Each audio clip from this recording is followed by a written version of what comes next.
एक वैष्णव का सवाल है, हम अपने मन में आने वाले दूसरे के विचारों को कैसे रोकें? गुरुजी कृपा करके समझाएं। चलिए देखिए, सबसे पहली बात, आप ये विचार करना छोड़ दें कि दूसरे के विचार आपको आ रहे हैं, क्योंकि हमारे गुरुवर्य हमेशा हमें ये बात समझाते हैं कि विचारों पर कभी विचार नहीं करना चाहिए।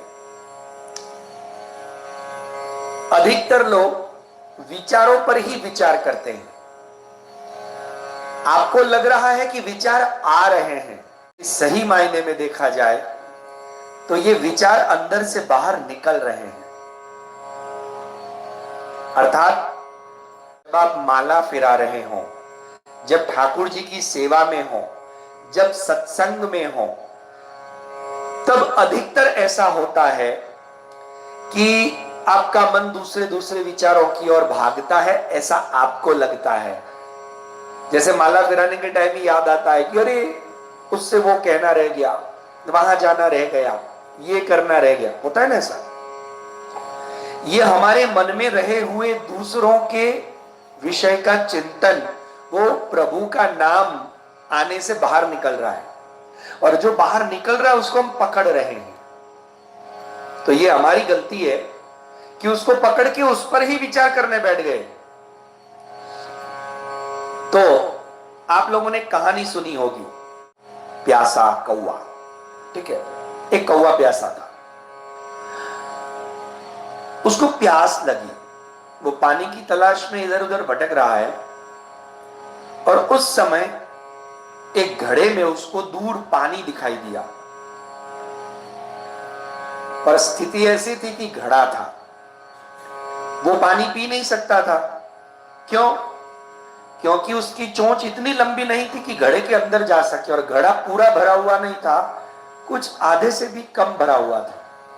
ऐसी स्थिति में कौवा अंदर अपनी चोंच नहीं डाल सकता था, और अगर खुद पानी में गिर जाए तो बाहर आना संभव नहीं था। तो ये थर्स्टी क्रो, ये हमें एक संदेश दे रहा है। उसको लोग कौवा ही समझ रहे हैं, पर सही मायने में देखा जाए तो वो एक विज्ञान की बात बता रहा है कि आधा भरा हुआ घड़ा लोग सोच रहे हैं, कौवे को पता है कि आधा पानी से नहीं भरा है, आधा स्पेस से, एयर से। एयर बोलते हैं ना, एयर माने हवा। कई बार आपने भी ये महसूस किया होगा कि कुछ लोगों के मन में एयर होती है, इंग्लिश में इसको एयर बोलते हैं। मतलब पता नहीं ऐसी कौन सी अंदर दिमाग में, गुजराती में कहते ना, आना मगज में तो रही भरेली जी, बड़ा तुनक मिजाजी है, अपने आप को क्या समझता है जैसे दिमाग में कुछ भी भर रखा है, तो वो हवा में ही उड़ता है। इसको एयर कहते हैं। हवा, अहंकार, जो भी कह ले, खालीपन। एयर मतलब खालीपन, इस बात को ध्यान से समझिएगा। एयर मतलब खालीपन। तो वो कह रहे ये खालीपन से भरा हुआ है, कुछ दिख नहीं रहा है पर है भरा हुआ, और वो है खालीपन। हम भी अंदर से बहुत खालीपन से भरे हुए हैं। भले ही अपने आप को मान रहे हैं कि हम 4 शब्द आ गए तो भरपूर हो गए, नहीं साहब, आजीवन विद्यार्थी बने रहिए। ज्ञान सदगुरु किसी न किसी रूप में कभी न कभी कैसे भी हमें देते ही रहते हैं, और परमात्मा ने तो कण कण में ज्ञान रखा है। तो प्रियजनों, उस कौवे को प्यास लगी, उसने सोचा कि ये जो खाली घड़ा है उसमें जो खालीपन है उसको अगर भर दिया जाए, उसकी एयर निकाल दी जाए, तो पानी अपने आप ऊपर आएगा। तो उसने कंकर पत्थर इकट्ठे करके अंदर डालना शुरू किया, और पानी ऊपर आने लगा। ठीक है ना? तो ये जिनका सवाल है, जैसे कौवे ने हमें विज्ञान बताया, आधे लोग नेगेटिव सोचने वाले ये सोचेंगे कि आधा घड़ा खाली है,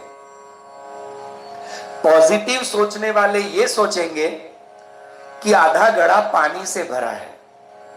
पर जो आध्यात्मिकता से, गहराई से जो तत्व चिंतक होगा, वो ये सोचेगा कि ये जो खालीपन है, अगर इसको किसी चीज से भर दिया जाए तो अंदर रहा हुआ तरल पदार्थ, वो स्नेह, वो प्रेम, सबकी प्यास बुझाने वाला, वो ऊपर आ जाएगा और बहुतों की प्यास बुझाएगा। तो तात्पर्य क्या हुआ? इनका सवाल है कि हमारे अपने मन में आने वाले दूसरों के विचारों को कैसे रोकें। ये दूसरे के विचार आ नहीं रहे हैं, आने वाले आपने पूछा है, ये आ नहीं रहे हैं। पर सही मायने में देखा जाए तो जैसे जैसे आप भगवान नाम लेते हैं, भक्ति करते हैं, तो जैसे कौवे ने विज्ञान बताया कि वो खालीपन है, हमारे अंदर भी खालीपन है। एक खाली पोछ, एक एर छे, અંધકાર છે, અંદર રહેલું એ એક શૂન્યાવકાશ છે। એ શૂન્યાવકાશની અંદર અગર આપણે પ્રેમનો પ્રકાશ નાખી દઈએ, પ્રભુના નામસ્મરણનું રસ રેડી દઈએ, तो साहब फिर वो प्रेम के प्रकाश से, प्रभु के नाम रूपी रस से वो अंदर का खालीपन खाली नहीं रह करके भर जाएगा, एर निकल जाएगी। और कौवे ने बताया कंकर डालते डालते डालते डालते वो खालीपन भर गया और पानी ऊपर आ गया।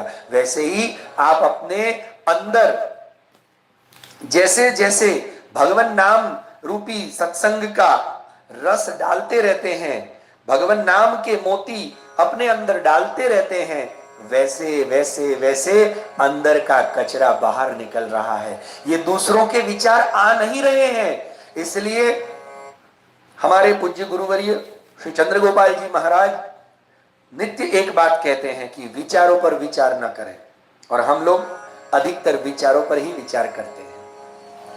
विचार जा रहे हैं, हमने भगवान का नाम अंदर डाला, भगवान का चिंतन अंदर डाला, भगवान के प्रेम को अंदर डाला, और अंदर से दूसरे, और आपने ही कहा दूसरों का विचार, तो जो पहला है उसको अधिक याद करिए, दूसरों के विचार आने बंद हो जाएंगे। और आज के बाद ये सोचना ही छोड़ दीजिए कि हमारे मन में दूसरों के विचार आ रहे हैं, और उसको कैसे छोड़ें। ये तो आपने विचार पर विचार किया, विचार पर विचार न करें। गीता जी में भगवान ने भी एक सुंदर उपदेश दिया है, गतासून गतासूश्च नानुशोचन्ति पंडिताः। और नीति शास्त्र भी कहता है वर्तमानेन कालेन वर्तयन्ति विचक्षणाः। गतासून जो चला गया, गतासूंश्च जो जाने वाला है, उस पर विचार नहीं करना। गतासून गतासूंश्च नानुशोचन्ति पंडिताः। जो सही मायने में पंडित है, जो भक्त है, पंडित का अर्थ है पंडा नाम की बुद्धि, अर्थात जो बुद्धिमान है, जो समझदार है, जिसने अपनी बुद्धि को भगवत चरणों में समर्पित कर रखा है, वो चली गई वस्तु का या चली जाने वाली वस्तु का भी शोक। शोक के दो अर्थ है, एक चिंता और एक है दुख।